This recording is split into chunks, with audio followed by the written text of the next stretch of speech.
Hello boys and welcome to another blog. मैं इस time मौजूद हूँ जी कार क्राफ्ट पे और हमारे साथ जॉनी भाई मौजूद हैं। आप इन्हें जानते ही हैं, the owner of car craft bikes and cars. और आज आप एपिसोड देख रहे हैं ZS मोटर टॉक्स की। ये एक सेशन था जो कि मैंने अच्छा मैं आपको बता दूं, ये सेशन मैंने सबसे पहली एपिसोड जो है वो जाहिद अंसर भाई के साथ अच्छा, शूट की थी। सबसे पहली एपिसोड जिंदाबाद। Back in 2018 best 19। Best best. तो उसकी आप एपिसोड देख रहे हैं और इंशाल्लाह इस तरह की एपिसोड आती रहेंगी। मेरा ये बड़ा फेवरेट सेक्शन होता है क्योंकि इसके अंदर मुझे धूप में बाइक नहीं निकालना पड़ता, मैं आराम से बैठ के अपनी वीडियो शूट कर लेता हूँ। मैं आपको अक्सर टूर पे जाता हूँ तो बताता हूँ कि मुझे जो अपने सीनियर बाइकर्स हैं उनके साथ गपशप लगाने में बहुत मज़ा आता है। उसकी रीज़न ये है कि एक तो आपको सीखने को बहुत कुछ मिलता है, उनकी स्टोरीज़ होती हैं, उनकी बातें सुन के, उनके एक्सपीरियंसेस, उनके फेवरेट बाइक्स, हर चीज़ के बारे में बात करके ना बड़ा मज़ा आता है। और हमेशा जो आपकी लर्निंग की विंडो है ना वो दिमाग की हमेशा खुली रखनी चाहिए, बेशक आप जितने भी बड़े हो जाएं, और अपने सीनियर से सीखना चाहिए। तो आज जॉनी भाई के साथ गपशप लगाएंगे और उनसे बहुत सारी बातें पूछेंगे, उनसे क्वेश्चंस करेंगे और होपफुली आप ये ब्लॉग एंजॉय करेंगे। तो चलते हैं सबसे पहले जॉनी भाई की तरफ। और जॉनी भाई से हम पहला सवाल मेरा आपसे ये होगा हाँ जी। कि आप शोरूम से भी पहले कि बाइकिंग में आप कैसे आए, क्या मतलब वो फर्स्ट क्या था, यार बाइकिंग कैसे का हुआ? जिशान बड़ी इंटरेस्टिंग बात है। शायद बहुत ज़्यादा लोगों को ये बात पता भी नहीं है, बट मेरे जो करीबी सर्कल के लोग हैं या करीबी दोस्त यार हैं, वो इस सीक्रेट पे they're in on it so to speak. अच्छा। जिशान बाइकिंग का इतना पुराना शौक है या जुनून है, मैं आपको कहूँगा। और वो ऐसा जुनून है कि वैसे बाय द वे मैं ये एक बात करूँ कि अब मैं 40 साल का हो चुका हूँ। I am 40 years of age, 2 बच्चों का मैं बाप हूँ। और अच्छा, you कम don't नहीं look हुआ। 40, I know, मतलब that's a compliment. you look 28 30 seriously। Taken that as a compliment। लेकिन ये शौक मुझे बड़े लोगों ने कहा कि जब तुम शादी हो जाएगी तो देखना, जिम्मेदारियां आ जाएंगी तो ये हो जाएगा, अच्छा जी बच्चे हो जाएंगे तो ये हो जाएगा। तो मैं आपको बड़े बड़े वसूख के साथ और बड़ी जेन्युइन बात कर रहा हूँ जिशान कि ये पढ़ा ही है। खत्म नहीं हुआ, कम कम नहीं हुआ। से ज़्यादा बाइकिंग करनी शुरू, स्पोर्ट बाइकिंग से एडवेंचर राइडिंग पे, छोटे टूर्स से 2 दिन का टूर, हफ्ते का टूर, ये शुरू जहाँ से हुआ। अच्छा, कुछ चीज़ होती हैं जो बिल्ट इन है, आपके अंदर ठीक है, खून में ठीक आ है, जाती हैं। ठीक है। तो मेरे वाले साहब भी गाड़ियों के और बाइक्स के बड़े बड़े शौकीन रहे। अच्छा। और मुझे किस हद तक इस चीज़ का शौक रहा या जुनून रहा, निशान इंटरेस्टिंग स्टोरी मैं आपके साथ शेयर करने लगा हूँ। शायद हमारे व्यूअर्स के लिए भी बहुत से लोगों ने ये पहले ना सुनी हो। मेरी मैथ्स हमेशा से बड़ी वीक रही है। अच्छा। मैथ्स मेरी बहुत अच्छी नहीं है। ठीक है, सेम है। तो मैं मुझे बहुत अर्ली एज पे घर पे ट्यूटर आना शुरू हो गए थे। तो जो ट्यूशन वाले मेरे सर हैं, अल्लाह अल्लाह खुश रखे उन्हें, लंबी हयाती दे, एजाज नाम था उनका। अभी भी ऑन एंड ऑफ मेरी उनसे बातचीत कभी कभी होती रहती है। तो ये मैं आपको बहुत बहुत पीछे लेके जा रहा हूँ अपनी लाइफ में। When I was probably 6th या 7th क्लास में मैं होऊंगा। तो वो जिशान जिस वक्त घर पढ़ाने के लिए आया करते थे, तो उनके पास अगर आपको याद हो तो पुराने जो जापानीज CD70s वो ब्लैक कलर के आते थे, ठीक है, जो ठीक है। जापान असेंबल्ड 70 जिनको हम बोलते हैं। तो वो मुझे वापस हर वक्त होता था कि मेरा जल्दी जल्दी वो पढ़ाई वाला सेशन ख़त्म हो और मैं सर से किसी तरह चाबी लेके और उनके बाइक पे चक्कर लगा लूँ। ठीक है।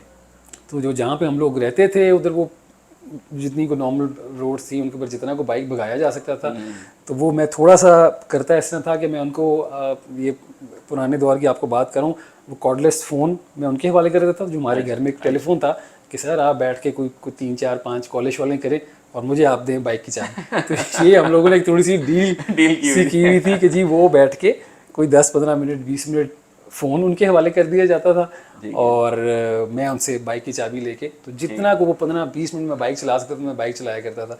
तो ध्यान ये मतलब जुनून बचपन से ही था, ये बचपन से था। मतलब ये किसी को उस तरह सो टू स्पीक देख के, या जिस वक्त की मैं बात कर रहा हूँ उस वक्त तो मैंने कभी ज़िंदगी में कोई हैवी बाइक या बड़ा बाइक देखा भी नहीं था, ना मुझे बहुत ज़्यादा उन चीज़ों का कॉन्सेप्ट था।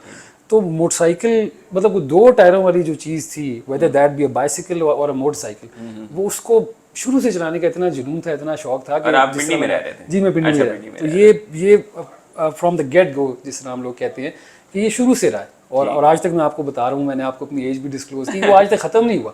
वो अभी भी मैं बहाने ढूंढ रहा होता हूँ कि यार कोई टूर प्लान हम लोग करें, संडे राइड जिस तरह हम लोग काफ़ी करते हैं, तो संडे का मैं वेट कर रहा होता हूँ। और वैसे जिशान आप एक और चीज़ शेयर करूँ, मैं अदरवाइज़ को बहुत सुबह जल्दी उठने वाला आदमी नहीं हूँ। मेरी काम की नौयत इस तरह की, हम लोग शोरूम 11:30-12 बजे खोलते हैं। संडे राइड पे मैं 4 साढ़े 4 बजे सुबह फजर की नमाज़ों से पहले भी अच्छा, मतलब इतनी एक्साइटमेंट Excitement होती है हम बिल्कुल, लोगों को, ठीक मैं किसी अलार्म के बगैर संडे वाले दिन मैं उठ जाता हूँ। तो जिसमें मेरी वाइफ भी बड़ा मेरे से नाराज भी होती है कि वैसे तो आपको कोई काम कहते हैं तो आप कहते हैं कि यार 12 बजे के बाद, तो राइड वाले दिन आप मतलब सुबह 4 साढ़े 4 बजे भी उठे हुए होते हैं। तो ये शुरू से रहा है, और मेरे ख्याल में जिस तरह मैं बाकी बाइकर्स को भी कहता हूँ, अल्लाह पाक की ज़ात हम सबको अपने हिफ्ज़ ईमान में रखे, सेहत सलामती वाली ज़िंदगी दे।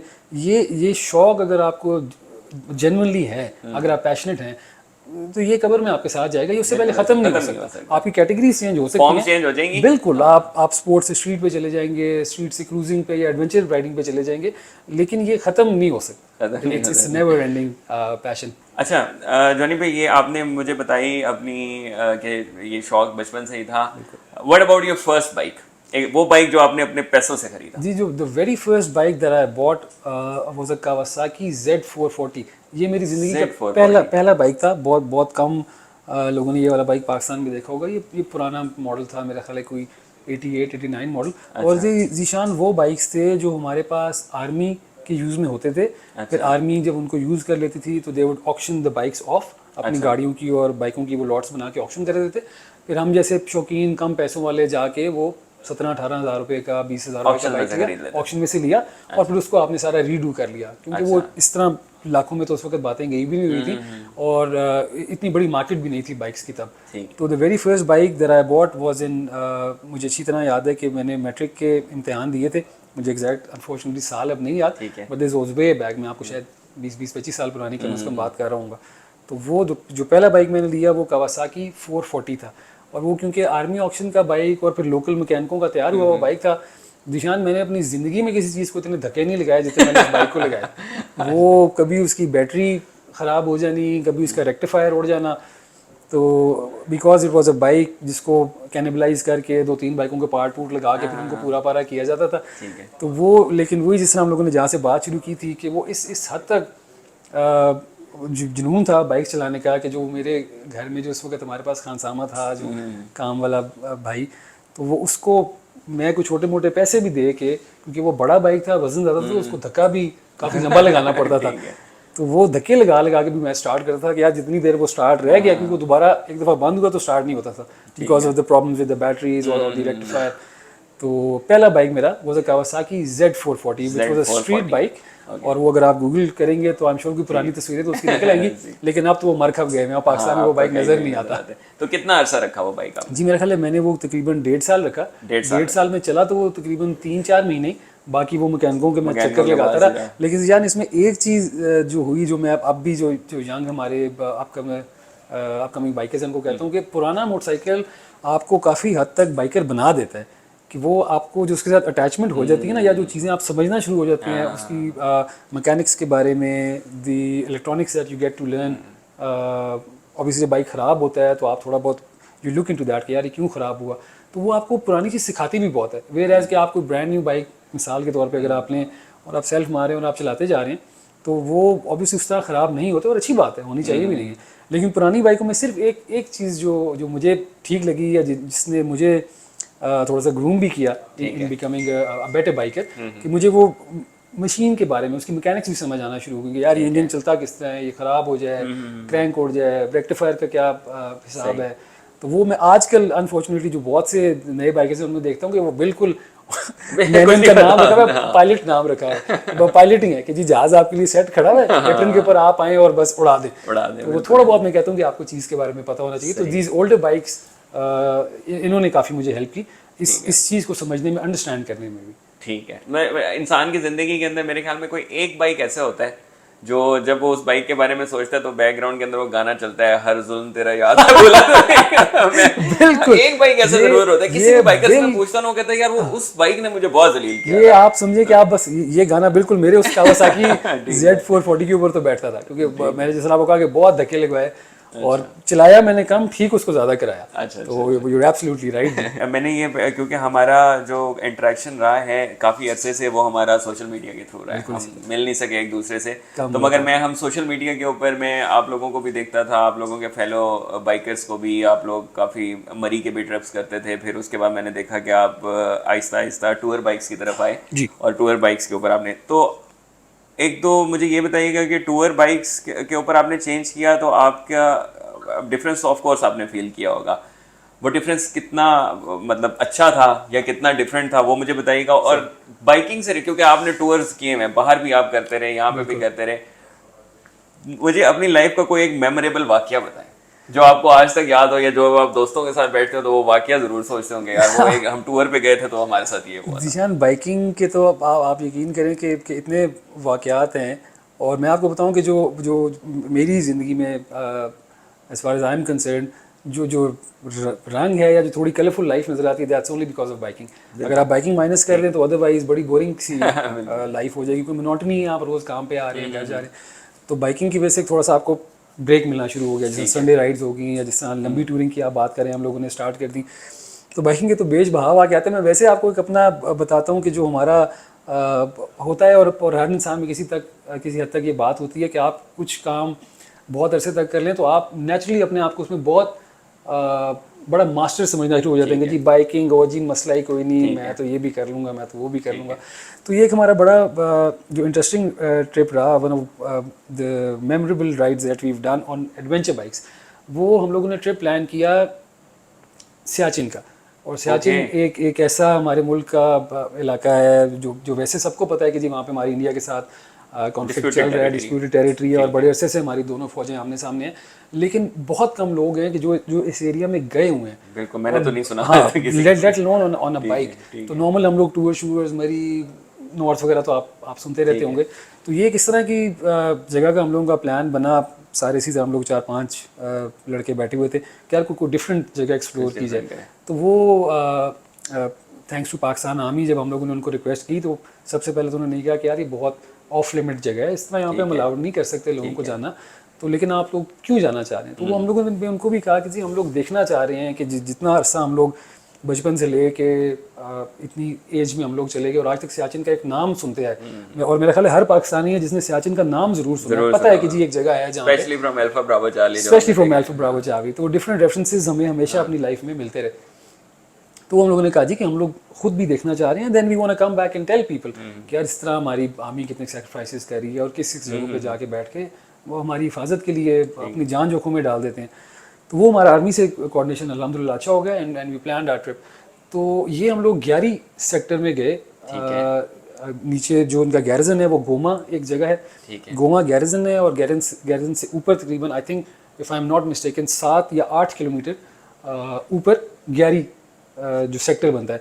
ग्यारी सेक्टर इस तरह ज़ीशान, थोड़ा सा मैं आपको अगर ब्रीफ कर दूं, वो मशहूर है कि ग्यारी में कुछ साल पहले एक बहुत बड़ा एवलांच आया था। बिल्कुल आया था। और उसमें हमारे नीचे कैंप्स थे, नीचे पूरा हमारा गैरिजन ऑलमोस्ट उसने तबाह कर दिया था और बहुत बड़ी तादाद में कैजुअल्टी 140 प्लस हमारे जो आर्मी पर्सनल हैं वो शहीद हो गए थे। तो वो एक उस हिसाब से भी हमारा था कि हम लोग एज बाइकर्स जाएं, अपने शोधा को ट्रिब्यूट दे सकें, क्योंकि बाइकिंग अपनी ज़ात के लिए तो हम लोग सारे करते रहते हैं। वो कॉफ़ी पीने चले गए, बाइकिंग ट्रिप्स हमारे हो गए, but we never think of giving back to society कि यार जो लोग हमारे लिए इतना कुछ कर रहे हैं हम उनको क्या दे सकते हैं। तो उसमें ये था कि जब हम लोग वहाँ पे गए तो वो जो आर्मी पर्सन है जो वहाँ पे यंग लड़के, मैं कहूँगा जो मेरे से एज में भी काफ़ी छोटे थे, कप्तान रैंक के या जो मेजर रैंक के भी जो लड़के थे, वो बड़ा खुश भी हुए कि यार किसी ने इधर भी रुख किया है कि यार हम लोग भी कैसे रह रहे हैं, बड़ी बात है।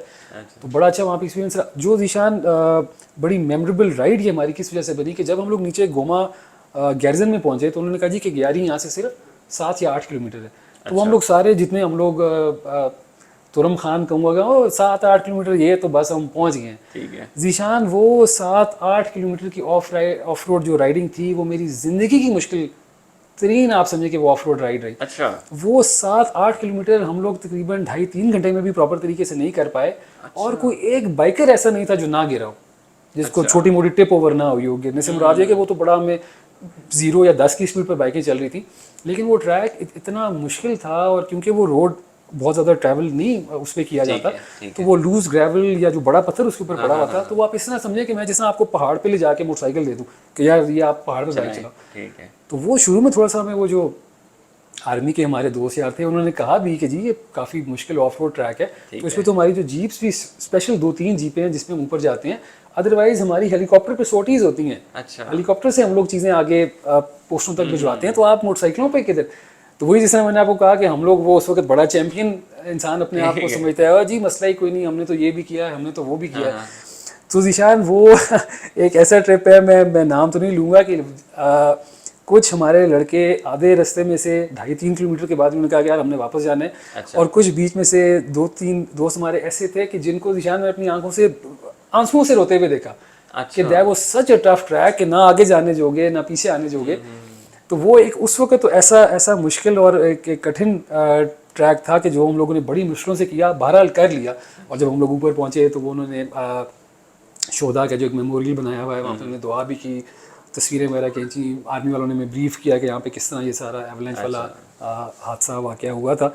लेकिन वो जब हम लोग अब वापस आ गए, जो उस ट्रिप पे हम लोग 10-12 लड़के थे, वो जब भी अब कभी हम लोग 10-12 या उनमें से 7-8 भी इकट्ठे हों, तो जो हम एक दूसरे का तवा लगाते हैं कि यार वो वाली फिर तुम्हें राइड याद है जेड़ा तो बड़ा तुरम खान बन रहा था कि जी मैंने ये बाइक, मैंने वो बाइक। तो वो इंटरेस्टिंग इस हवाले से कि that brings back very fond memories. और वो इस तरह की मेमोरीज हैं कि वो बहुत टफ ट्रैक था उस वक्त, बड़ी हम लोगों को दुश्वारी वहाँ पे हुई, लेकिन वो हमारा बाइकिंग करियर का आप समझे सबसे मेमोरेबल ट्रिप। कि एक ऐसी जगह हम लोगों ने विजिट की, एक पाकिस्तान का ऐसा इलाका देखा जो बहुत से कई करोड़ पाकिस्तानी होंगे जो शायद नहीं देख सकेंगे या नहीं जा पाएंगे, और उस तरह की जगहों पे बाइक्स पे चले जाना और इतना मुश्किल ट्राई करना, वो एक बहुत बड़ी हम लोगों के लिए अचीवमेंट थी। तो this probably is the most memorable trip that I have done in my life. It was year, I'm not too good with dates. This was a few years back. I think 4 या 5 साल पुरानी बात है। 4 से 5 साल। और आप थे F850? मैं F800 पे था। F800 पे जी, 800 पे था। ठीक है। ये हमारा नेक्स्ट राउंड है जिसके अंदर मैं आपसे कुछ सवालात करूंगा, थोड़े से मुश्किल भी होंगे क्योंकि आप शोरूम ऑनर हैं, हो सकता है आपके लिए मुश्किल हो। कोई बात अगर आपने ऑनेस्ट आंसर्स करने हैं, ब्रीफ आंसर्स और ऑनेस्ट, क्योंकि ये यूं समझ लें कि रैपिड फायर। कोई बात, बिल्कुल ठीक है, नो वरीज। अच्छा जी, पहला क्वेश्चन है your favourite bike and why? Sports की, हम स्पोर्ट्स पे हैं अभी। My favorite bike probably would have to be till date the GSX-R 1000, the Suzuki GSX-R 1000। उसके मॉडल ईयर भी बता दें।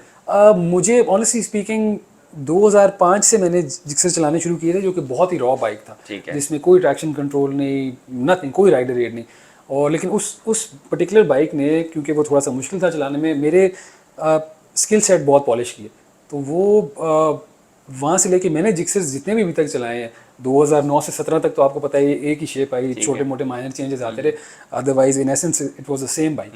तो मुझे वो पर्टिकुलर बाइक भी बड़ा पसंद आया, और जो अब नया 17 वाला आया है वो मुझे बहुत बैलेंस बाइक लगा है ज़ीशान, क्योंकि मैंने ओवर द ईयर्स काफ़ी डिफरेंट बाइक्स चलाए हैं, और मैं एस्थेटिक्स के हवाले से शायद दूसरे लोगों को बहुत पसंद नहीं आएगा, लुक वाइज आई थिंक बहुत बेहतर, उससे खूबसूरत देखने में बाइक्स हैं। तो मेरे हिसाब से मैं पाकिस्तानी रोड्स के हवाले से बात करूँ द GSX-R 1000, और very close with it the BMW S1000 आ रहा है। और उसका जो मेन रीज़न है उसकी ब्रेकिंग, कि वो जिस तरह हम कहते हैं कि आप जितना मर्जी तेज़ बाइक चलाते हुए हैं और आप उसकी फ्रंट ब्रेक को इशारा करें, वो बाइक वहीं पे खड़ा हो, बिल्कुल ऐसे, तो वो टू गुड, ज़बरदस्त। अच्छा, worst bike? worst bike probably to keep in Pakistan probably would have to be a Ducati। हालांकि ये मुझे कहना है उस तरह शायद, लेकिन आपने मुझे कहा कि मैंने ऑनेस्ट आंसर दिया, तो मुझे याद है कि मेरे पास काफ़ी पहले की बात आप बता रहा हूँ, एक 1098 था, और वो मैं लंबी डिटेल्स में नहीं जाता, लेकिन उसने ड्राई क्लच उसने तंग किया मुझे। हालांकि मेरे पास उसके बाद भी काफ़ी डुकाटीज रहे हैं, मेरे पास अभी भी मल्टी स्टार्टर 1200 है, मैंने डुकाटी हाइपर मोटार्ड भी रखा, लेकिन पाकिस्तान के हवाले से मैंने देखा है कि वो bike it has its shortcomings, वो कहीं ना कहीं आपको छोटा मोटा डिसएडवांटेज अपनी जो है वो दिलवाता है, whether it be in terms of mechanics, parts की अवेलेबिलिटी। तो थोड़ा सा इटालियन होने के वजह से एग्जॉटिक तो बहुत है, लेकिन वो प्रॉब्ली पाकिस्तानी मार्केट के हवाले से थोड़ा सा तंग करता है। Ducati 1098 probably the worst bike that I've kept। Okay, ठीक है। अच्छा, नेक्स्ट हम आते हैं कि आपको क्या लगता है पाकिस्तान के अंदर सबसे ओवररेटेड बाइक कौन सा है? मेरे हिसाब से पाकिस्तान में सबसे ओवररेटेड बाइक है यामाहा R6। ओके। और वो क्योंकि खूबसूरत बहुत है, वो बाइक मैंने ज़ीशान सबसे कम चलाया है और सबसे ज़्यादा बेचा है। अगर इन टर्म्स ऑफ नंबर हम बात करें, मैंने 600 कैटेगरी में जितने R6 बेचे हैं शायद मैंने इतने कोई बाइक और नहीं बाइक बेचे। नहीं बेचा, ठीक लेकिन वो मैंने जब भी चलाया है मैं आवाज़ारी हूँ। उसका सिटिंग पोस्चर इस तरह का है क्योंकि वो ट्रैक ओरिएंटेड ज़्यादा ठीक है। है। तो मसला ये है कि हमारे पास पाकिस्तान में ट्रैक्स तो है नहीं कि जहाँ पे हम उसकी फुल पोटेंशियल पे जा सकें। अदरवाइज जो हम लोकल राइड्स करते हैं या जो मरी का ट्रैक हमारा है उस पर वो इस तरह का उसका बैठने का मसला है कि वो आपका सारा वजन आपकी रिस्ट पे डालता है। ठीक है। तो वो मुझे पाकिस्तान की मार्केट में तो कम से कम वो बहुत ओवररेटेड लगा है। अदरवाइज GSX-R या ZX6 कंपैरेटिवली चलाने में बहुत कंफर्टेबल बाइक्स हैं, रीसेल के हिसाब से भी अच्छे हैं। बट R6 हम लोग एज डीलर्स कहते हैं कि यार कैश है ले लो, टूटा है, टचिंग वाला है, खराब इंजन वाला है, R6 है तो उठा लो। ठीक। तो प्रॉब्ली दो और ओवररेटेड। मुझे वैसे आपके अगले आंसर का पता है, मगर मैं फिर भी क्वेश्चन कर रहा हूँ आपसे ऑडियंस के लिए। आपको क्या लगता है कि सबसे ज्यादा अंडररेटेड बाइक कौन सा? ये इस पे थोड़ी सी डिस्कशन हमारी पहले भी हुई। मेरे हिसाब से अगर हम 1000cc कैटेगरी में जाएं तो प्रॉब्ली GSX-R 1000 जो 17 वाला है उसको। लेकिन उसकी वजह जिशान थोड़ी सी इफ़ाई में वो ये भी है कि हम उसकी फुल पोटेंशियल को अपनी रोड्स पे गेज कर भी नहीं सकते। हम लोग उनकी जो ज़्यादातर राइडिंग है वो बहरहाल जब तक हमारे पास कोई ट्रैक नहीं आ जाता वो स्ट्रेट लाइन है और अदरवाइज एस्थेटिक्स हैं, लुक्स हैं।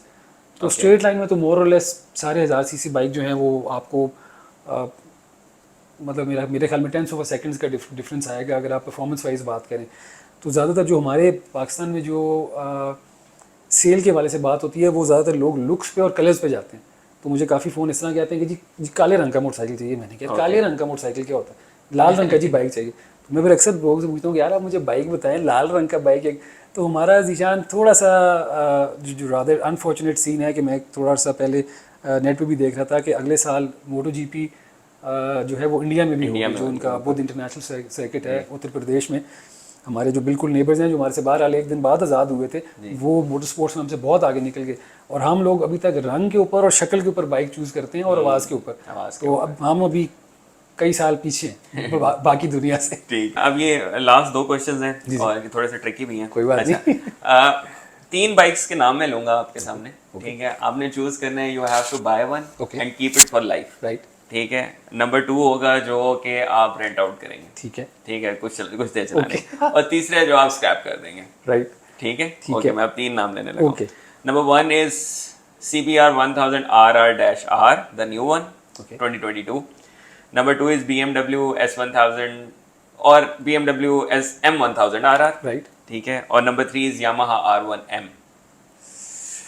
मैं प्रॉब्ली S1000 RR या M1000 RR probably I'd like to keep। Okay. जो रीसेल के हवाले से है वो मेरे ख्याल में मैं CBR आना चाहूँगा। रेंट आउट करना है? रेंट आउट प्रॉब्ली करना चाहूँगा। दैट बाइक आई थिंक वो रेंट के हिसाब से जितनी मुझे मार्केट का अंदाजा है वो बेहतर चलेगा। ठीक है। R1M मेरे हिसाब से ओवररेटेड बाइक है। Okay. और क्योंकि उसमें जितनी उन्होंने जो प्राइस में डिफरेंस आ गया है वो कंपेयर टू नॉर्मल R1, ना कोई शक्ल में कोई फ़र्क है ना कोई अदरवाइज इस तरह का फ़र्क है कि आपको बहुत ज़्यादा फील करवाए अदर दैन अगर आप ट्रैक राइडिंग कर रहे हैं। और मैंने आपको दोबारा बताया कि ये मेरे जवाब इस तरह बेस्ड हैं ताकि हमारी ऑडियंस को भी पता चले कि हमारे पास ट्रैक नहीं है। तो मैं आपको जो भी जवाब दे रहा हूँ मैं आपको पाकिस्तानी मार्केट के हिसाब से और पाकिस्तानी रोड्स के हिसाब से बता रहा हूँ। तो R1M और R1 की प्राइस में भी इतना डिफरेंस है कि R1M मतलब आप जो भी हालात जा रहे हैं कहीं 6 मिलियन के करीब हम लोग चले जाते हैं, वेयर एज नॉर्मल R1 आप उससे आधी कीमत में भी ले सकते हैं। तो मैं इतना डबल प्राइस पे कोई बाइक नहीं लेना चाहूँगा जिसका ऐसे मुझे पाकिस्तानी रोड पे कोई डिफरेंस फील नहीं होगा। तो probably I'd scrap the idea of having the R1M। ठीक है। अच्छा, सेकंड क्वेश्चन इज कि आपने एक वर्ल्ड टूर प्लान कर लिया, ठीक है, और आप चूज कर रहे हैं कि मेरे पास कोई एक बाइक हो जिसमें मैं वर्ल्ड टूर पे जाऊं और मतलब मुझे कोई मसला वगैरह भी ना हो। तो 3 बाइक्स हैं, उसमें से आपने एक चूज करना है। Number 1 is the Africa twin adventure, right? Number 2 is BMW R1250, right? And number 3 is the Yamaha Tenere। मेरा बड़ा मैंने डुकाटी का नाम इसलिए नहीं लिया क्योंकि मुझे पता है वो वर्ल्ड टूर पे जाने वाला बाइक नहीं स्पोर्ट्स टूर है। उसका कहीं पे भी कोई मसला हो जाएगा तो वो फंस जाएगा। तो आपने इन तीनों में से कौन सा? जी मेरा जो राइट ऑफ द बैट मेरा जो आंसर होगा वो R1250 R1250 BMW। Reason being? Reason Zeeshan सबसे बड़ा तो ये कि एक ट्राइड एंड टेस्टेड है। मैंने कई हज़ार किलोमीटर्स पाकिस्तान की रोड्स पे उसको चला के अपने हिसाब से जिस तरह हम लोग ट्राई एंड टेस्ट कर सकते हैं कि आपने खड्डों में मारा, आपने डिफरेंट वेदर कंडीशंस में चलाया। तो मुझे ओवरऑल भी जो उसकी बिल्ड क्वालिटी है जर्मन्स की बहुत अच्छी लगी है। और एक इस तरह का रिलायबल बाइक है कि हम लोग तो चलने कहते हैं कि हम लोग पाकिस्तान में कोई उस तरह की टूरिंग कर नहीं रहे। हमारे पास जो बाहर से फॉरनर्स भी मैंने जो ज़्यादातर लोग आते हुए देखे हैं जो वर्ल्ड टूर्स पे निकले हुए हैं या जो बहुत लंबी लंबी टूरिंग कर रहे हैं, तो उनसे भी जब बातचीत हुई है, और बेशक वो दूसरे मोटरसाइकिलों पे भी थे, तो उन्होंने भी जो वोट दिया है ज़्यादातर लोगों ने, मैं ये नहीं कहूँगा 100%, बट मेजोरिटी ने BMW का बोला। तो एक पेडिग्री बाइक है, एक हिस्ट्री है इन लोगों की। और हम लोग यहाँ पे बैठ के 2-4 हज़ार किलोमीटर बाइक चला के ना उसको बिल्कुल नल एंड वाइड कर देते हैं यहाँ पे, और नहीं जी फारेग हैं। तो वो मेरे ख्याल में या तो फिर आप उतना बाइक चलाएं, और उतना बाइक चलाने से निशान मेरा हमेशा लोगों से जो कभी गपशप लगे, जिस तरह अभी हम इंटरेक्ट कर रहे हैं, तो मेरा हमेशा ये सवाल होता है कि यार जिस बाइक के बारे में आप बात करें, यार आपने कितना चलाया। तो आप जिशान यकीन करें कि मैं नाम नहीं लेना चाहूँगा, लेकिन बहुत से लोग यहाँ पे इस तरह के आते हैं जो कहते हैं हमने YouTube पे पढ़ा है या हमने सुना है। तो मेरा हमेशा सवाल होता है कि यार जब तुमने एक चीज़ खुद चलाई नहीं है तो तुम उसको जज करके बैठे हुए हो। तो मैं क्योंकि डिफरेंट बाइक्स चलाने का मुझे मौका हुआ, obviously being a showroom owner, ये हमें पर्क्स होती हैं कि रंग बिरंगी बाइकें आ जाती हैं और लोग खुशी से मुझे दे भी देते हैं कि यार जॉन भाई आप ज़रा चला के देखें कैसा है कैसा नहीं। तो मुझे अफ्रीका ट्विन भी चलाने का इत्तेफाक हुआ काफ़ी। BMW क्योंकि मैं खुद रखता रहा हूँ पर्सनली भी, तो वो तो मैंने बहुत चलाए। तो मुझे इन कंपैरिजन अपनी पाकिस्तानी मार्केट के और पाकिस्तानी रोड्स के हिसाब से BMW एक बहुत सॉलिड ऑप्शन है। ठीक है। अच्छा, अब क्योंकि हम ब्लॉग को एंड करने लगे हैं, तो ये ZS मोटर टॉक्स के अंदर एक लास्ट जो क्वेश्चन होता है वो मैंने रखा होता है। क्वेश्चन नहीं है, एज इन जो हमारे गेस्ट हैं हम उनसे रिक्वेस्ट करते हैं, क्योंकि मैं यूट्यूब पे देखता रहता हूँ कि मेरी जो ऑडियंस है ना वो मोस्टली बच्चे हैं, यंगस्टर्स हैं, ठीक है। तो वो उन सबको शौक होता है बाइक्स का, और वो शौक अगर अभी ना पूरा कर सकें तो एक टाइम आएगा तो कि वो ज़रूर करेंगे, मगर वो अभी भी अपनी एक मतलब उसके अंदर रेंज के अंदर रहते हुए कोई ना कोई बाइक उनके पास ज़रूर होता है, तो वो राइड भी कर रहे होते हैं। तो मैं अपने गेस्ट से ये रिक्वेस्ट लाजमी करता हूँ कि हमारे जो यंगस्टर्स हैं उनके लिए कोई मैसेज वो ज़रूर दें, क्योंकि एक इंसान जो कि 20-25 सालों से बाइकिंग कर रहे हैं, 30 सालों से बाइकिंग कर रहे हैं, उनका जो एक्सपीरियंस होगा वो हमसे बहुत ज़्यादा होगा, और बहुत सारी उनने ऐसी चीज़ें देखी होंगी जो शायद हमने ना देखी हों, ठीक है। तो ओवर टू यू जॉनी भाई, कैमरे की तरफ देखते हुए यंगस्टर्स आपको देख रहे हैं, कोई एक मैसेज जो आप देना चाहते हैं उन्हें फॉर लाइफ। मैं जी जितने भी हमारे यंगस्टर्स इस वक्त आपका जिशान ये ब्लॉग देख रहे हैं, और माशाल्लाह आपकी ऑडियंस बहुत बड़ी है, तो मैं सबको आप समझें कि थोड़ा सा बीइंग योर एल्डर ब्रदर डांट के भी ये बात कहना चाहूँगा कि आप ज़रूर बाइकिंग करें, लेकिन आप जो अपने सेफ्टी प्रिकॉशंस हैं, जो सेफ्टी गियर है, उसका इस्तेमाल ज़रूर करें।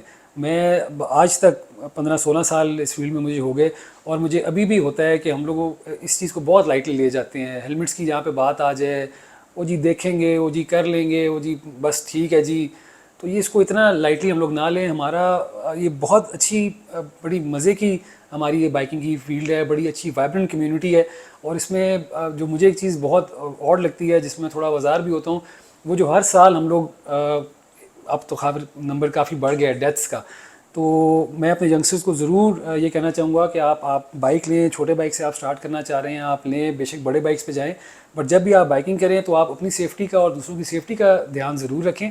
और ये ओवरऑल भी एक बड़ा पॉजिटिव मैसेज कन्वे करता है फ्रॉम अ बाइकर्स कम्युनिटी। जब लोग हमें बाइक चलाते हुए देखते हैं और हमें पूरे गियर में देखते हैं, तो वो भी कहते हैं कि नहीं यार ठीक है, बेशक लोग बाइक चला रहे हैं, बाइकिंग कर रहे हैं, थोड़ा सा तेज़ भी अब चला रहे हैं, लेकिन कम से कम सेफ्टी गियर पूरा है, ग्लव्स पहने हुए हैं, जैकेट पहनी हुई है। तो जब भी कोई नेगेटिव कमेंट्स मुझे सुनने का मौका हुआ है ओवर द पास्ट 10 ईयर्स और सो, वो हमेशा ये हुआ है कि यार आप लोग रेकलेस बहुत हैं, और reckless not in terms of riding but in terms of not wearing proper safety gear और प्रिकॉशंस का ध्यान नहीं करते। तो ये मेरा सब यंगस्टर्स को मैसेज होगा कि बाइकिंग आप ज़रूर करें। बहुत अच्छा बड़ा वाइब्रेंट हमारी कम्युनिटी हो गई हुई है, इसमें बढ़ चढ़ कर हिस्सा लें, लेकिन अपनी और दूसरों की सेफ्टी को ज़रूर मद्देनज़र रखें।